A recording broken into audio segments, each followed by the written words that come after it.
playbook. And in this video, we're talking about overprotective parents.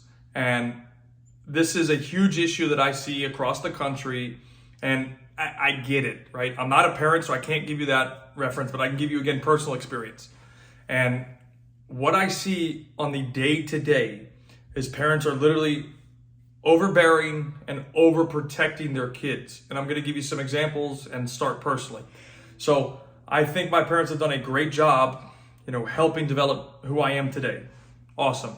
But there were definitely situations where I felt like my parents solved a lot of my problems for me versus letting me figure them out on my own and then, say coming for advice. And this is a really important piece to think about and adjust, because I can tell you from experience that if a player is going to be able to make it, and make it, and I'm just saying college, by the way, make it to college at a good level, and obviously above that to pro, they have to be extremely self-proficient, and independent, and problem solvers. So I'll give you this phrase. It's actually something my dad said. And it was, if you want your child coming to you for the rest of your life, solve all of their problems. If you want to give them the freedom to grow up, then don't solve their problems. I'm paraphrasing slightly, but I think you get the gist of that, right? So it's, your player is gonna run into problems. Let them try and solve it. If they can't solve it, help guide them. Because to tell you the truth, the players that can understand and deal with suffering, so that's going through a lot of negative, let's say pain, have to be able to overcome that to get to the top. And I've given this example before, and I'll share it again. So after I graduated college, I went back to Europe, to France, and I was right outside Saint-Etienne playing semi-pro. And I won't give you the whole story, but I'll give you the quick gist of it. And I did this in a Reels once, but I'm going to give you the story now.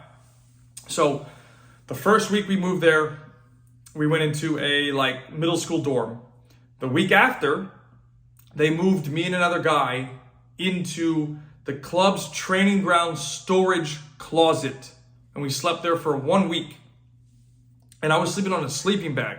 And I'm going, man, this is unbelievable. I've never had an experience like this. I couldn't understand, I couldn't relate to it. And at the time, it was very hard and stressful. A week after that, they moved us into a house. Again, me and the same guy. In this house, there was one futon, not even a bed, a futon, which is like a sofa that folds down, a table, 2 chairs, 2 forks, 2 knives, 2 spoons, 2 cups. And that was it. There was no television. There was no Wi-Fi. And there was nothing. We had to walk 45 minutes just to go get Wi-Fi to be able to talk to the outside world. So again, at the time, it was a shock. And I'm not saying that life has to be like that, but kids these days don't know how to deal with and survive without what we think is basic necessities. Well, real necessities is a place to live and food. That's all you need to survive. And our kids, and I see this all the time, and even me, I went through it, we struggle with dealing with those adaptations. And the players that can deal with those adaptations by suffering through it and surviving are the ones that are going to make it to the top. That's why when you see a lot of players, for example, from Brazil or Africa, and they go on and make it to the highest levels, is because they had nothing and they had to get out of their situation to change their life forever. And it's that hunger, it's the ability to suffer and manage through it. And they don't have mom and dad helping them to the same degree that we have our parents helping, or even my parents that helped me. And so I think this sometimes gets lost in translation because it's so important that kids can learn to deal with those things on their own. So how can you manage that for yourself, right? So let's say your kid has an issue on the field with the coach. Hey, go solve it. If you can't solve it, come back to me and I'll try and help you out.